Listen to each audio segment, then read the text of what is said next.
Na mpenzi mtazamaji, sasa katika magazeti kuna jambo ambalo limetokea sana hapa nchini Kenya. Tunazungumzia kuhusu ile koito ya mtoto wa rais ambaye basi ni Shalin Ruto, na aliweza basi kufunga fungate na jamaa ambaye anatoka katika nchi ya Tanzania. Ni jamaa ambaye basi wanasema kwamba ni mfanyabiashara mashuhuri ambaye basi katika umri mdogo tayari anamiliki mabilioni ya dola, si mabilioni ya Kenya shillings, lakini ni mabilioni ya dola. Nazungumzia katika gazeti la Nipashe la Tanzania ambapo basi wameweka picha ya mtoto wa rais Shalin Ruto, alafu wameandika katika kichwa cha habari kule juu kabisa, wanasema kwamba gumzo, mtoto wa rais kuolewa na Mtanzania. Wanaolewa, yani kwao ni jambo kubwa sana.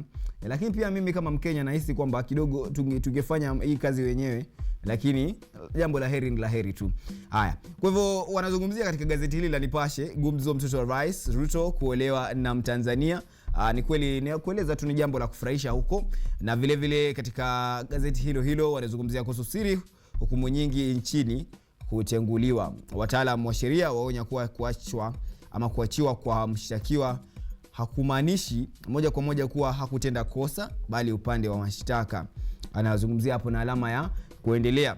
Vile vile wanasema kesi ya uhaini ya Lissu yarejea kotini. Koti inafaa kusikiliza katika mfululizo wa siku 29. Katika habari hiyo mpenzi mtazamaji, wanasema kwamba mikono yetu imefungwa kwa swala hili, kwa hiyo shauri hili linasimama mpaka pale shauri ambalo sasa lipo mahakamani ya rufaa litakapoisha. Huyu ni Jaji Danstan Nduguru. Vile vile mpenzi mtazamaji, katika gazeti hili la Nipashe wanasema kwamba matapeli walivyowinda mafao ya wastaafu kwa mbinu hatari ya kidijitali. Mwelekezaji wangu anasema basi tusikae sana katika nchi za jirani, lakini tuingie katika nchi ya Kenya. Kwa hivyo ningependa tu nizungumzie tu gazeti moja huku linaitwa Rada, ambalo ni la Watanzania bado hili. Wanasema kwamba Watanzania kataeni katiba ya kisasa, wasiojulikana wachezeshwa gwaride. Vile vile mpenzi mtazamaji, ni gazeti hili la Rada na ni gazeti la Tanzania, lakini tumeona jirani. Wacha tuone ya kwetu nasemaje. Katika gazeti la kwetu ambalo ni gazeti la Taifa Leo, gazeti ambalo limebobea katika Kiswahili, wameka pale maamuzi mwaka 2027.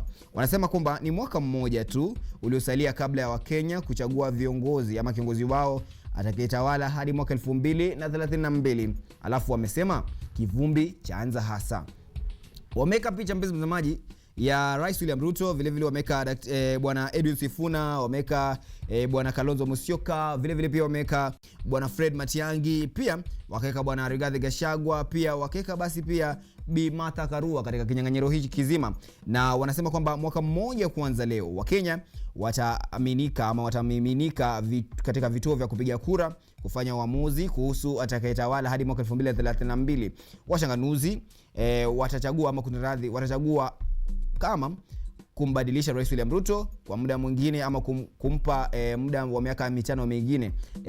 Kumbuka basi mpenzi mtazamaji, kumekuwa na hizi semi za one term, wengine wakisema two term. Kwa hivyo ni kivumbi mpenzi mtazamaji ambao kinazidi kuendelea, na sisi tunakitazama hapa katika runinga zetu, hasa hapa katika runinga KU. Tutakuwa basi tupo kidedea, kipo mbele kukupa basi mubashara jinsi uchaguzi huu utakuwa basi unaendelea, hasa wakati sasa ambapo mkoka unaalika maua.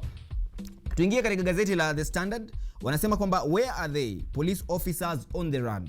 Haya, katika gazeti hili la The Standard wanazungumzia kuhusu semi za Rigathi Gachagua, ambaye anasema we are asking Mr. Amin, ambaye basi ndiye mkurugenzi mkuu wa DCI, these officers in Kenya, they are killers, they have been killed, ama they have killed Dr. Mutiso. You have confirmed they participated in the murder. Why are they now? Why are you releasing them after Murkomen called you? Sasa hii ni tuseme ni seme tu za Rigathi Gachagua, ambaye basi kulingana naye anasema hivyo, na ni kisa ambavyo basi vinaendelea sana, ambapo uchunguzi unaendelea. Nilipata ile ripoti ya mkurugenzi mkuu wa DCI ambaye basi alisema kwamba afisa wa polisi walihusika katika mauaji haya ya Daktari Mutiso, ambapo basi mazungumzo yote haya wanazungumzia kuhusu vita vya shamba. Kwa hivyo nisipoteze wakati katika gazeti la The Standard, nisoge katika gazeti la The Star. Wanasema kwamba poor rainfall leaves Kitale Eldoret maize crop withered. Wanasema kwamba masuala hayo ya ukosefu wa mvua kamilifu ambao unaacha basi wakazi wa Kitale, wakazi wa Eldoret wakiwa basi na mahindi ambayo kidogo hayapo mazuri, hasa michi ya mahindi ambayo basi imeharibika. Vile vile mpenzi mtazamaji, wamezungumzia kuhusu engage Shalin Ruto, Shalin Radiant on her big day. Mpenzi mtazamaji, sijui kama ulikuwa umeona zile ndege ama chopa ambazo zilikuwa pale katika shamba la rice huko Kilgoris. Sijui kama uliona jinsi magari yalikuwa pale, uliona jinsi wageni waliofika pale wenye hadhi ya juu sana. Ni kama viongozi wote wa taifa hili hasa wanaoegemea serikali walikuwa wote katika shamba la rice huko Kilgoris, na pia kulikuwa na wengine mpenzi mtazamaji ambao walikuwa kidogo wanafanyaje, wako pale katika ukingo pale wanaangalia tu kupitia fence, wanaambiwa hawezi ruhusiwa. Sasa mpenzi mtazamaji, kwa sababu ya hali hiyo yote, naamua basi nichukue pumziko fupi alafu tutarejea na mengine hapo baadaye.